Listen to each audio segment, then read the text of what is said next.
So hello everyone, this is Varsha and welcome back to Mastermind. तो जैसे कि तुमने इस वीडियो के टाइटल में देखा, इन दिस पर्टिकुलर वीडियो हम तुम्हारा आईसीएसई 2023 का ऑफिशियल स्पेसिमेन पेपर का सॉल्यूशंस डिस्कस करने वाले हैं फॉर फिजिक्स। तो यहाँ पर तुम्हें पता है कि यहाँ पर तुम्हारा सेक्शन ए सेक्शन बी रहता है। सेक्शन ए इज़ कंपलसरी, जिसमें कि तुम्हें सारा क्वेश्चन अटेम्प्ट करना है, और सेक्शन बी में यू गेट चॉइसेस। तो इस वीडियो में पर्टिकुलरली हम तुम्हारा सेक्शन ए का इंटायर पूरा जितना भी क्वेश्चन है सबको लेकर डिस्कस करने वाले हैं। सो इम्पॉर्टेंट वीडियो है। अगर तुम आईसीएसई 2023 के स्टूडेंट हो तो इस वीडियो को एंड तक जरूर देखना। So let's start with the video. तो यहाँ पर सबसे पहले तुम्हें सेक्शन ए में सारा क्वेश्चंस कंपलसरी रहता है, और यहाँ पर तुम्हें सबसे पहले एमसीक्यूज मिलता है। So question 1 is MCQ based question, जिसमें कि फर्स्ट क्वेश्चन है SI unit of moment is. So moment का फॉर्मूला क्या होता है? SI unit of moment is equal to force into distance, F into D. So F is force, that is SI unit of force is Newton, and SI unit of distance it will be meter. So NM, so NM will be the correct option. That is option number B. Moving ahead to the next one, that is question number 2. Question number 2 is, which of the following is the correct expression for gain in kinetic energy if initial velocity is not zero? So if initial velocity it is not zero, then it will be equal to this one. K is equal to half m v square minus u square. This is the correct formula. Now moving ahead to next one, that is question number 3. Question 3 is the energy conversion when an oscillating pendulum moves from mean to extreme position is. So it is kinetic to potential. So option number A is correct, kinetic to potential. Moving ahead to question number 4. Question number 4 is, which of the following nuclear radiations can be stopped by a sheet of paper? So we know that alpha particle, इसका जो कि penetrating power होता है, it is less as compared to beta and gamma radiations. So because of that it can be stopped by a sheet of paper. So option number A is correct, that is alpha. Moving ahead to next one, that is question number 5. Question 5 is, when 7 spectral colors passes through a glass block from air, then which one of the following statement is correct? सो यहाँ पर तुम्हारा correct option क्या होगा? According to VIBGYOR तुम्हें करना पड़ेगा। सो यहाँ पर तुम्हारा करेक्ट ऑप्शन होगा option number D, that is in the glass block speed of orange light is greater than speed of indigo light. So speed of orange light is greater than the speed of indigo light. Moving ahead to the next question, that is question number 6. Question 6 में यहाँ पर क्या बोला है? In which of the following diagrams is the refraction not correct. तो कौन सा correct नहीं है तुम्हें ये बताना है. सो यहाँ पर तुम्हारा करेक्ट ऑप्शन, पहले पूरा डायग्राम्स देख लो. 1, 2, 3 and 4. There are 4 diagrams given. Everything is correct except the first one, because यहाँ से स्टार्ट हो रहा है 2F से. So this is incorrect. So option number A is correct for question number 6. Now question number 7 is the characteristics of sound which enables to differentiate between two sounds of different intensity. It is the amplitude. So option number B is correct for question number 7. Moving ahead to question number 8. Question 8 is the ratio of the wavelength of A is to wavelength of B is. तो यहाँ पर तुम्हें ratio of wavelength बताना है. So here it will be option number B, that is 1:2. Moving ahead to the next question, that is question number 9. Question 9 is, the graph shows I, that is current, against V, relation for 3 conductors A, B and C. Choose the correct relation for the resistors of A, B and C. तो यहाँ पर तुम्हारा resistor के according तुम्हें बताना है which one is greater, comparison करना है. सो यहाँ पर तुम्हारा option number D is correct.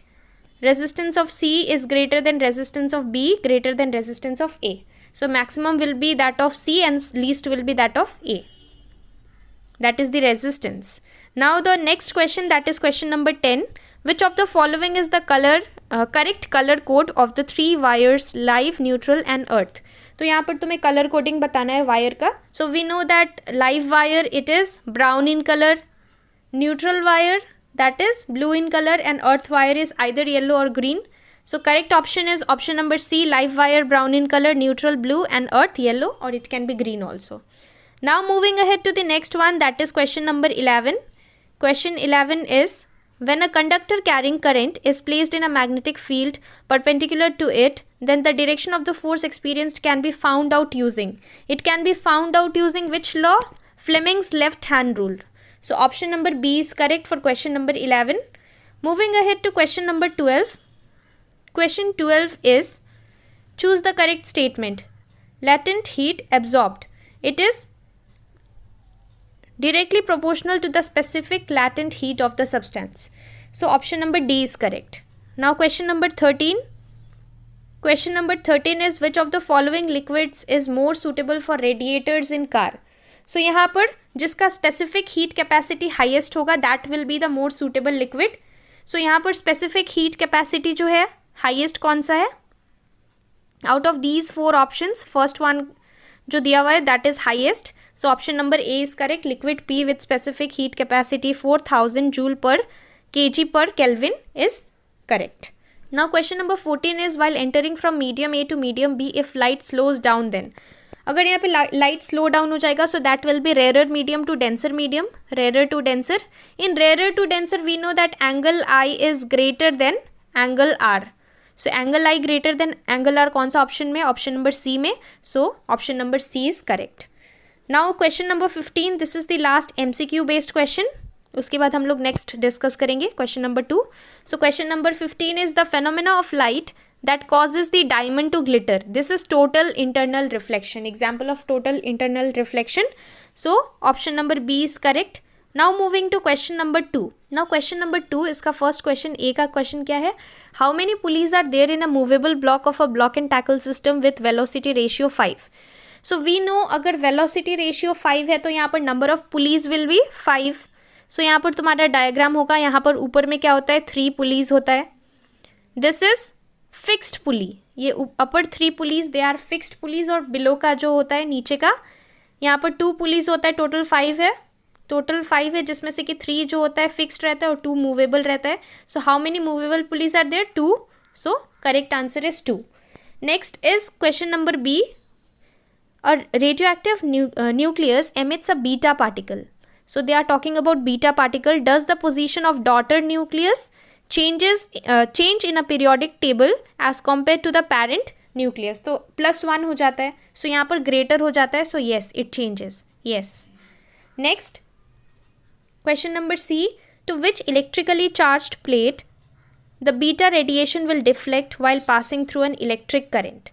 तो यहाँ पर बीटा रेडिएशंस का बात किया है. So we know beta radiations का मतलब negatively, beta is negatively charged. So यहाँ पर नेगेटिवली चार्ज्ड है. So negative will attract towards the positive. So यहाँ पर positive plate will be the correct option. Positive plate. Positive plate because negatively charged है beta radiations. So beta it will attract towards the positive plate. Next question number 2. Question number 2 का first question है, name the force which produces maximum moment about. तो यहाँ पर एक diagram दिया है. सबसे पहले तुम्हें एक डायग्राम दिया हुआ है, ये देखना है और यहाँ पर बताना है name the force which produces maximum moment about. So according to this diagram maximum निकालने के लिए तुम्हें ए, बी और सी तीनों का निकालना पड़ेगा moment of force. So we know moment of force for A. Firstly, you need to find moment of force for A. That will be equal to F into D. So firstly, F कितना है for A? It is 10 and D कितना है? Distance it is 4 centimeter. Now this is given in centimeters. लेकिन यहाँ पर तुम्हें इसको metre में कन्वर्ट करना है. So you have to divide it by 100 because यहाँ पर मीटर में कन्वर्ट करना पड़ेगा क्योंकि तुम्हारा चूँकि SI यूनिट है वो मीटर में होता है NM. So यहाँ पर तुम कैलकुलेशन करोगे, यहाँ पर कितना आएगा? 0.4. सो दिस इज 0.4 nm. फिर सिमिलरली तुम्हें MB that is moment of force for B निकालना है. सो फॉर B कितना होगा? 12 है. So 12 into 2.5. So 2.5 this is in centimetres. You need to convert it into metres. So by 100 this will be equal to 0.3 when you calculate 0.3 nm. Similarly तुम्हें M of C निकालना है that is moment of force for C. that will be equal to 0.24 आएगा. 0.24 nm. सो यहाँ पर तुम्हें बताना है कि name the force which produces maximum moment. So maximum is there in case of first one that is 0.4 nm. So correct option will be force A. Force A produces maximum moment. So force A produces maximum moment. This is the answer for question number A. B is calculate this moment in SI unit. So SI unit में तुम्हें calculate करना है. So we had already calculated, it is 0.4 Nm. So this is the answer for B. Next is question number 3. State two factors that affect the center of gravity of a body. So what are the two factors that affect the center of gravity of the body? First is you can write shape of the body. Second, you can write distribution of mass of the body. So these are the two factors. Next, question number 4. If the moment of F, this is F, about the center of a wheel O is 6 Nm. So this is the moment of force. Then calculate the moment of force about A. So about A निकालना है. So इसको कैसे करना है यहाँ पर, this is a numerical based question. So इसको कैसे करना है, this is a numerical based question. You know that moment of force will be equal to F into D. So moment of force will be equal to F into D. That means F कितना है, 20 दिया हुआ है already. F is 20 and D तुम्हें निकालना है. So into D. And this is already given. Moment of force कितना दिया हुआ है, 6. So D will be equal to 6/20 metre. So ये तुम्हारा D निकल गया. अब तुम्हें क्या करना है, अब यहाँ पर तुम्हें निकालना है calculate the moment of F about A. Moment of F about A का मतलब यहाँ पर if this is D, suppose D और D, 2D आ जाएगा, 2D बन जाएगा. सो यहाँ पर क्या होगा, F इंटू 2D होगा. सो F is 20 and 2 into D. D is 6/20. So this 20 and 20 will get cancelled. 6 into 2 is 12. So 12 Nm. Question number 5. If kinetic energy of a body is 40 joule. So this is the kinetic energy given in the question. Then what will be its kinetic energy when its velocity is doubled? यहाँ पर velocity क्या हो जा रहा है, double हो जा रहा है. So we already know kinetic energy is equal to half mv square. This is the formula. Kinetic energy is already given in the question. It is 40. So 40 is equal to half mv. V क्या है, velocity, and this is doubled. According to the question, v is doubled. So if it is doubled, it will be 2v और यहाँ पर square लग जाएगा according to this part. तो यहाँ पर when you will solve, you will get 160 joule. Answer will be 160 joule. So you need to solve it. Next is question number 6. A freely suspended pendulum in air is disturbed once and left to oscillate on its own. Name the type of vibrations. So this is natural vibration. Next is state one way to decrease the frequency of this vibration. How can you decrease? You can decrease the frequency by increasing the length of the string of pendulum. That will. Now question number 7 is two copper wires A and B are of same length present at temperature 30 degree Celsius. तो इसका मतलब क्या है, दो copper wires है A and B, दोनों का length same है, they have same length and same temperature. But radius of A is twice the radius of B. मतलब अगर B का radius R है, so A का radius twice of B है, so it will be 2R. So this is given according to the question. तो इसका radius हो गया area. अगर यहाँ पर हम discuss करें area of A, area of A. This is area of A. Area of A will be equal to pi r square. So r यहाँ पर क्या होगा, A के लिए 2r होगा.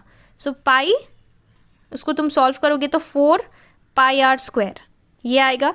और एरिया ऑफ B निकालोगे तो pi r square होगा. So यहाँ पर किसका एरिया ज़्यादा है, area of A is greater than the area of B. यहाँ पर क्वेश्चन क्या पूछा है, first question is which wire has greater resistance. तो रेजिस्टेंस किसका ज़्यादा होगा, we know resistance is inversely proportional to area, यानी कि जिसका एरिया ज़्यादा है उसका रेजिस्टेंस कम होगा और जिसका रेजिस्टेंस कम है उसका एरिया ज़्यादा होगा. तो यहाँ पर क्या होगा, विच हैज़ ग्रेटर पूछा है, so greater will be of B because इसका एरिया कम है. सो यहाँ पर क्या होगा, रेजिस्टेंस ज़्यादा होगा. सो यहाँ पर बी होगा आंसर फॉर क्वेश्चन ए. और बी का पूछा है which wire will have greater resistivity. So यहाँ पर which wire, both will have same resistivity. Why, because यहाँ पर सेम लेंथ है, सेम टेम्परेचर है, so resistivity will also be same for both the wires. So we have completed with question number 2. Now we are coming to question number 3. Question number 3 का first question है, a lens X can form an image on the screen. Name the lens x. So this is concave lens, this is concave lens. B is it possible for this lens to form magnified image? So yes, definitely it's possible because this is a concave lens. So it can always form magnified image when it is placed between the focus and the center of curvature. Now question number 2 ka A, is it possible to switch off an appliance by placing the switch in a neutral wire? You need to write yes. Next is it possible for current to flow between a neutral and an earth wire? So no. Why? Because यहाँ पर both neutral and earth wire, they are at same potential, that is 0. So it is not possible. Now moving ahead to the next question, that is question number 3. State 2 factors that affect the strength of an electromagnet. So what are the 2 factors? First is number of turns of coil and second is amount of current flowing in the coil. So these are the 2 factors that affect the strength of the electromagnet. Now यहाँ पर एक numerical based question दिया है second last question में of section A. Calculate the heat absorbed by, this is mass 200 grams of ice at 0 degree Celsius to change to water at 60 degree Celsius. So यहाँ पर तुम्हारा 0 to 60 हो रहा है. उसके बाद specific heat capacity of ice is given 2100 joule per kilogram per Kelvin. And specific heat capacity of water is also given. Specific latent heat of ice is also given. So this is a numerical based question. Now this is going to be little bit lengthy. तो यहाँ पर तुम्हें कैसे करना है? सबसे पहले तो mass is given. This is the mass. Temperature तुम्हें पता है. These are the temperatures और यहाँ पर सारा values दिया है. तो यहाँ पर according to question तुम्हें क्या find out करना है? You need to calculate the heat absorbed, right? सो यहाँ पर क्या करना है? सबसे पहले तुम्हें Q1 निकालना है. यहाँ पर Q1 निकालना है. Q1 plus Q2 will be the total heat absorbed. Because यहाँ पर चेंज इन टेम्परेचर है. सो यहाँ पर 0 to 60 डिग्री हो रहा है. 0 to 60 डिग्री सेल्सियस. सो यहाँ पर टेम्परेचर चेंज हो रहा है तो Q1 निकालना पड़ेगा. That will be heat absorbed during melting of ice. Q1 is heat absorbed during melting of ice. That will be equal to ml. So Q1 will be equal to ml. इसको solve करना है. Q1 is equal to ml solve करना है. फिर Q2 निकालना पड़ेगा. Q2 will be equal to mc delta T. इसके according तुम्हें Q2 सॉल्व करना है. फिर जो वैल्यूज आएगा तुम्हें दोनों को प्लस कर देना है. Q1 plus Q2. But let me tell you the answer also you will get after solving. तुम्हारा जो टोटल हीट एब्जॉर्ब्ड है that is Q1 plus Q2. That will be equal to 117.6 kilo joule. So ये तुम्हें solve करके ये answer लाना है. Now the next and the last question from section A part, that is question number 5. What are background radiations? So background radiations, they are the radioactive radiations, that is alpha, beta and gamma, which is emitted by the radioactive isotopes of elements present in the Earth's crust and also the atmosphere. तो ये background radiation का definition तुम लिख सकते हो, तुम्हारे book में दिया हुआ है, तुम अच्छे से लिख सकते हो बनाकर. So we have completed with section A part. Now if you want me to solve section B also, if you want me to discuss the solutions, so तुम मुझे नीचे comment section में जरूर बताना. Plus history is also pending और यहाँ पर कुछ और subjects भी pending. Don't worry, I'll complete all those portions. So that's all for this video and keep preparing for your board examinations seriously. Thank you.